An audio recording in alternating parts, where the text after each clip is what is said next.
my wife said. My parents think you're a burden. And honestly, I agree. I said, good to know. I didn't react. But at Sunday dinner, when her father suddenly stood up, looked at her, and asked a question that turned the whole table silent, her smile vanished instantly. I'm Derek, 35, and until 2 weeks ago, I thought my marriage was going through a rough patch that we could work through. Turns out, my wife had been building a case against me with her parents for months, and when I accidentally found out, I decided to let them all dig their own graves before revealing what I knew. I'd been married to Christine for 6 years. We met in our late 20s, got married after 2 years of dating, settled into what I thought was a good life together. She worked in pharmaceutical sales, made decent money, traveled occasionally for work. I'm a teacher, high school history, which means I don't make pharmaceutical sales money, but I'm not exactly broke either. We lived comfortably, had a nice house in the suburbs, no kids yet, but we'd been talking about it. Christine's parents, Richard and Patricia, were successful people. Richard owned a commercial real estate company. Patricia was a retired lawyer. They had money, status, and opinions about everything. From the beginning of our relationship, I could tell they thought Christine could have done better than a high school teacher. They never said it outright, but it was there in the way Richard would ask about my career trajectory, or how Patricia would mention other men Christine had dated who were doing interesting things now. About 4 months ago, things started shifting with Christine. She became more critical about my job, about our finances, about my lack of ambition. She'd make comments like, "Don't you want more than this?" Or, "We could have a better life if you'd consider other options." I tried to talk to her about it, asked what was really bothering her, but she'd just say she was stressed about work. 2 weeks ago, on a Wednesday night, Christine and I had a fight about something stupid. I'd forgotten to pick up dry cleaning. She escalated it into this bigger argument about how I was unreliable and not taking our life seriously. It ended with her saying, "My parents think you're a burden on me.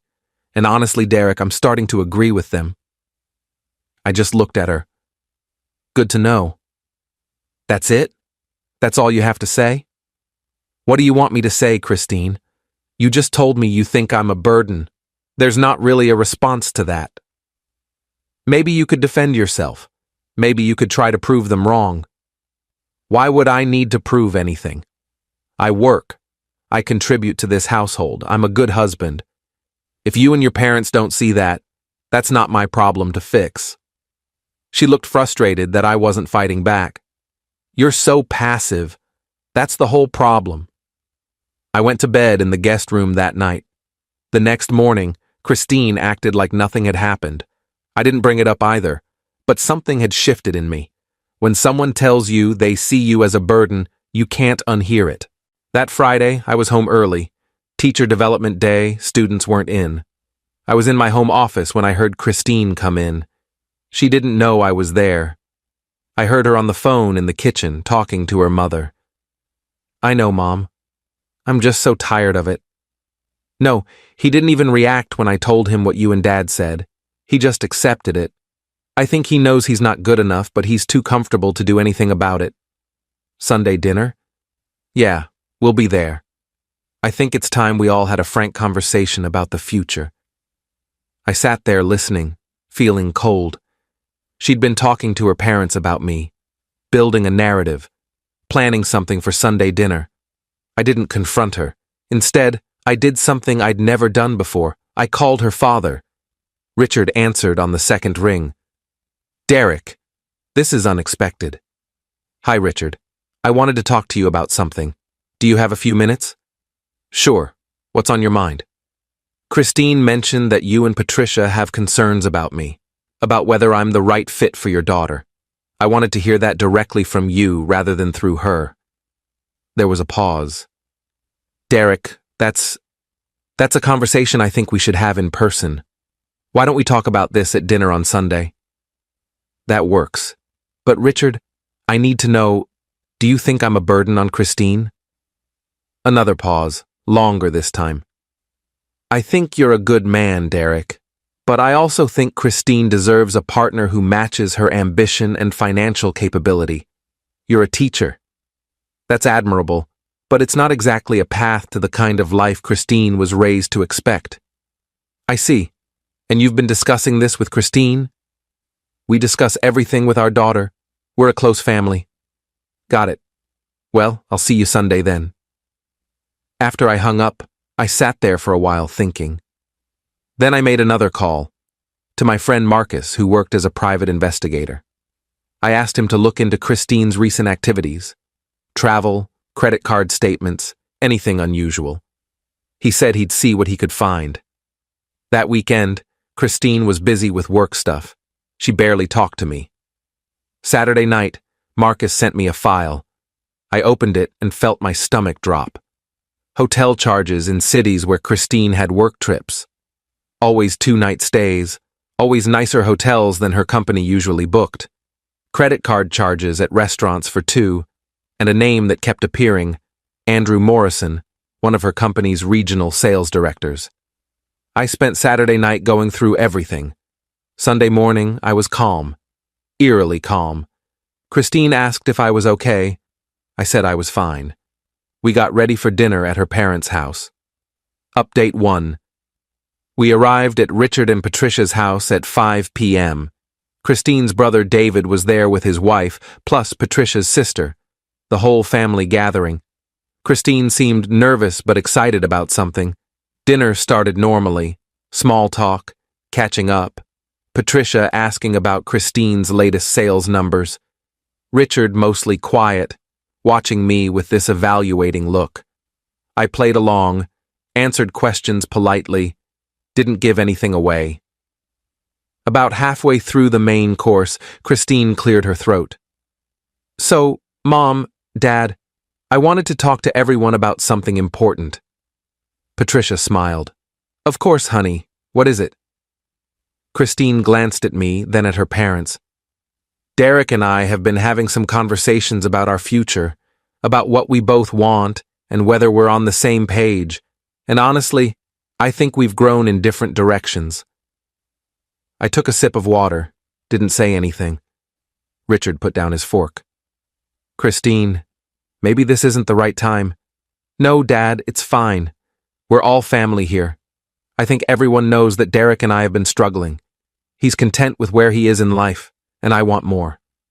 I need a partner who's ambitious, who wants to build real wealth, who can give me the life I deserve.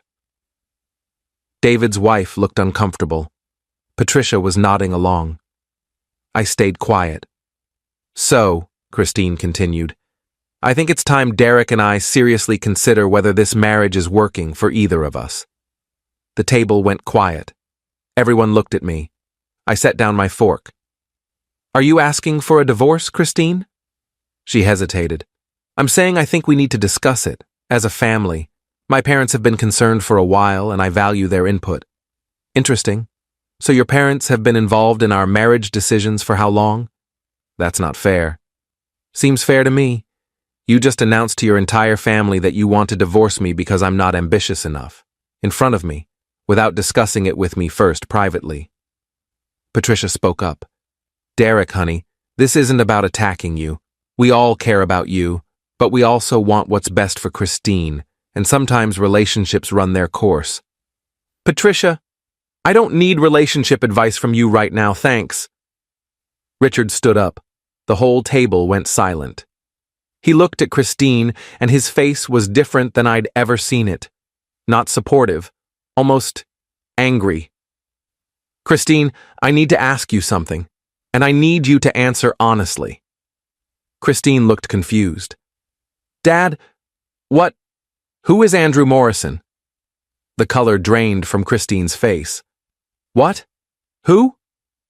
Andrew Morrison, regional sales director at your company. You've been spending quite a bit of time with him. Hotel rooms in Chicago, Boston, Denver, nice restaurants. Want to explain that to everyone? Patricia's head snapped toward Richard. What are you talking about? Christine's mouth opened and closed. Dad, I don't know what you're... Don't lie to me. Derek called me Friday. Asked me directly if I thought he was a burden on you. When I hung up, I started thinking about some things that hadn't quite added up. Your work trips lasting longer than they should. Your company credit card bills that I occasionally see, since we still handle some of your financial planning. So I made some calls, found out some interesting things. I watched this play out, stunned. Richard had done his own investigation. Andrew Morrison is married, Richard continued, has 2 kids, and according to someone in your HR department who I happen to know, there have been complaints about him having inappropriate relationships with women on his team. Is that what you've been doing, Christine? Having an affair with a married man while telling us your husband isn't good enough? The table erupted. Patricia demanding to know what was happening, David looking shocked, Christine trying to talk over everyone, tears starting. Dad, it's not like that. Then what is it like? Because from where I'm sitting, you've been cheating on your husband while complaining to us that he's the problem, making us think he's holding you back when actually you've been sneaking around behind his back. Christine looked at me, desperate. Derek, please. Richard kept going. I told you Friday that I thought Derek was a good man, but that maybe he wasn't ambitious enough for you. You know what I've been thinking about since then? That maybe the problem isn't his lack of ambition. Maybe the problem is your lack of character. Richard! Patricia looked horrified. No, Patricia. Our daughter just tried to publicly humiliate her husband at our dinner table. Tried to get family support for divorcing him because he's not ambitious enough, when the real reason is she's been having an affair. I won't be part of that. Christine was full-on crying now. It just happened. I didn't mean for it to... Nothing just happens, Christine. You made choices. You chose to have an affair. You chose to lie to your husband, to us, to yourself, and you were going to let Derek take the blame for your failing marriage. I finally spoke. I knew about Andrew. I found out Saturday. Everyone looked at me. I had someone investigate when I heard Christine on the phone telling Patricia that we needed to have a frank conversation at Sunday dinner. I figured something was coming. I didn't know Richard was going to drop it like this, but yeah, I knew. Christine stared at me. You knew? And you came here anyway? I wanted to hear what you were going to say. What you were going to accuse me of. Apparently the plan was to make me look like the inadequate husband so you could justify leaving for someone better. That's exactly what it was. You've been building a case against me for months. Telling your parents I'm a burden. Making me look small so you could feel justified in what you were doing. David stood up. I think maybe we should all take a break. No, I said. I want to finish this. Christine, I've spent 6 years trying to be a good husband to you. I supported your career. I listened to your parents' constant implications that I wasn't good enough. I stayed patient when you started being critical and distant. And the whole time, you were cheating and planning an exit strategy that made me the villain. Derek, I'm sorry. I don't want your apology. I want you to understand that you don't get to rewrite this story. You don't get to make yourself the victim who was held back by her unambitious husband. You had an affair. You lied. You tried to manipulate your family against me. That's the truth. I stood up. Richard, Patricia, I appreciate your hospitality over the years. I'm sorry it's ending this way. David, good to see you.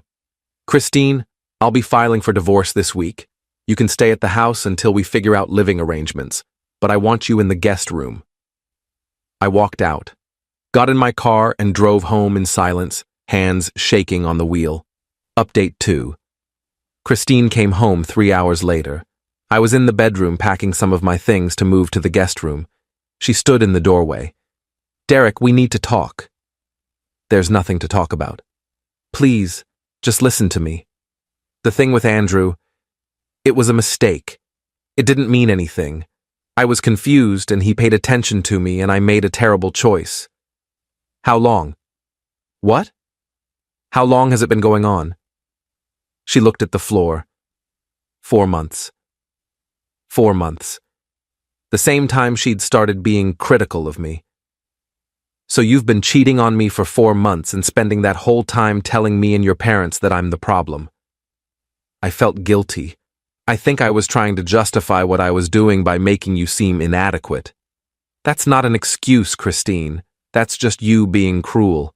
I know I was wrong. But can we try to work through this? Go to counseling? I'll end things with Andrew. I'll do whatever it takes. No. Derek, please. You destroyed this marriage. You don't get to fix it now that you've been caught. You had 4 months to come clean, to stop, to work on us. You chose to keep lying and plan a public divorce announcement that would make me look like the failure. I panicked tonight. I wasn't really going to... Yes, you were. You told your mother you wanted to have a frank conversation about our future. You were setting the stage. The only thing that went wrong was your dad finding out about Andrew and exposing you before you could control the narrative. She slumped against the doorframe. What happens now? I file for divorce. We split assets.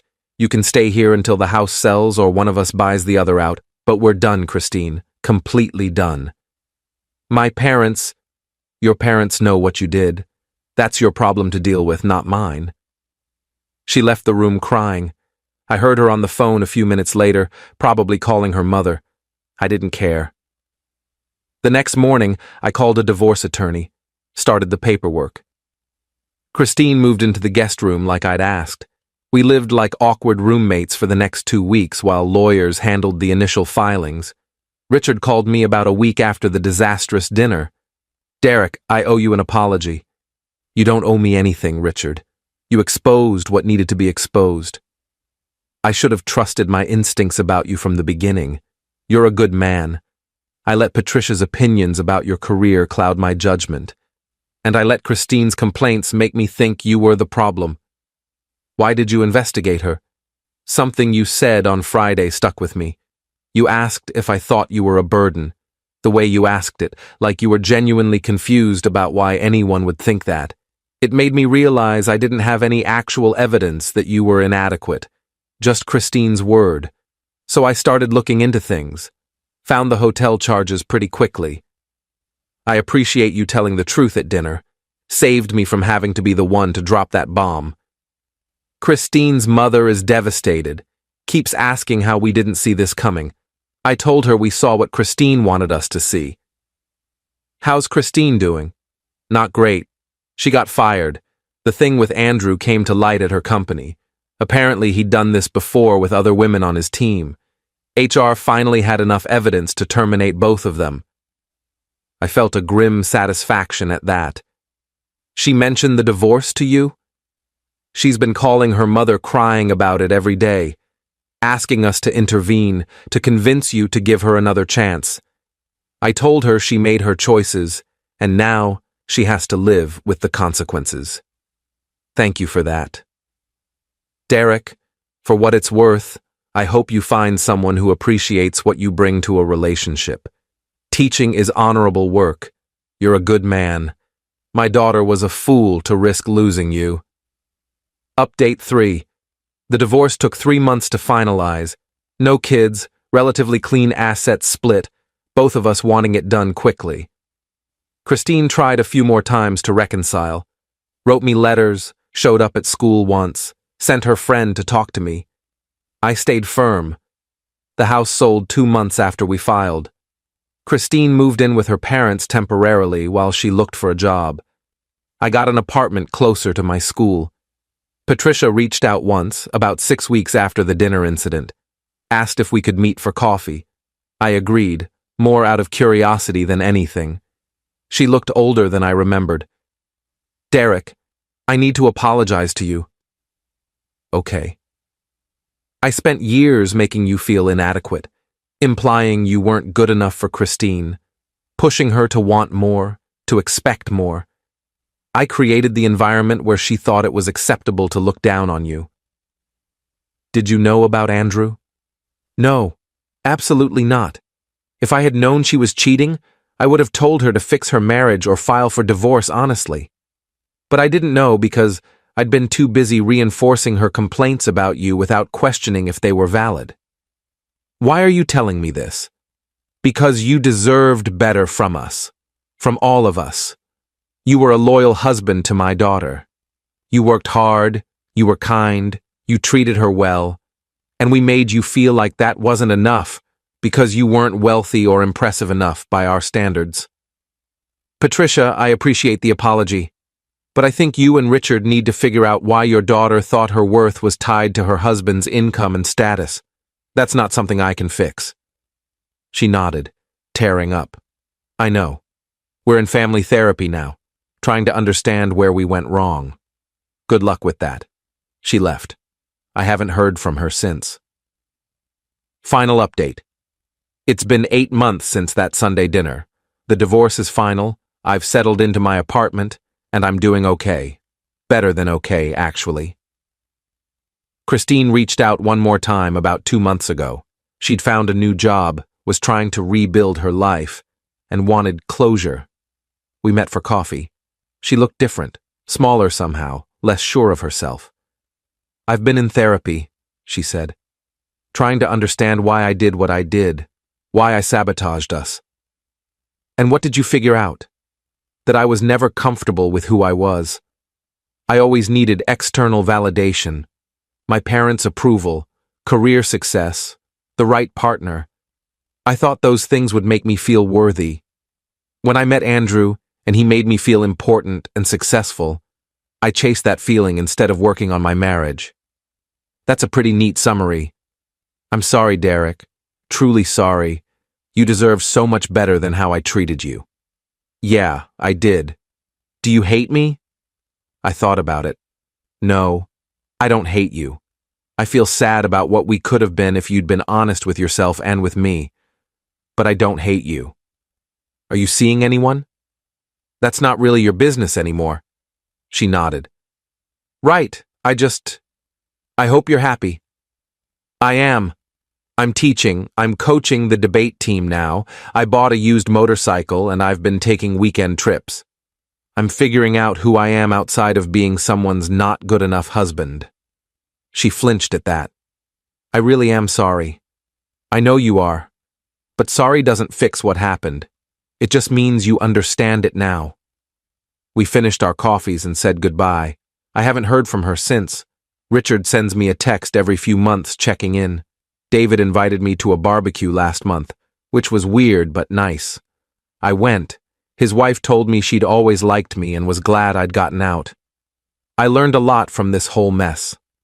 I learned that when someone constantly makes you feel inadequate, it says more about them than about you. I learned that family loyalty can be toxic when it means enabling bad behavior. And I learned that sometimes the kindest thing someone can do is tell the truth when it needs to be told, even if it destroys the illusion everyone's been living in. Christine made choices. She chose to have an affair, to lie, to try to make me the villain in her story. Her father chose to investigate and tell the truth. I chose to walk away with my dignity intact. I'm 35, divorced, and honestly more content than I've been in years. I don't have to prove my worth to anyone anymore. I know what I bring to the table, and someday, when I'm ready, I'll find someone who appreciates that without needing me to be someone I'm not. For now, I'm just Derek. High school history teacher, debate coach, motorcycle enthusiast, recently divorced guy who dodged a lifetime of being made to feel small. And that's enough.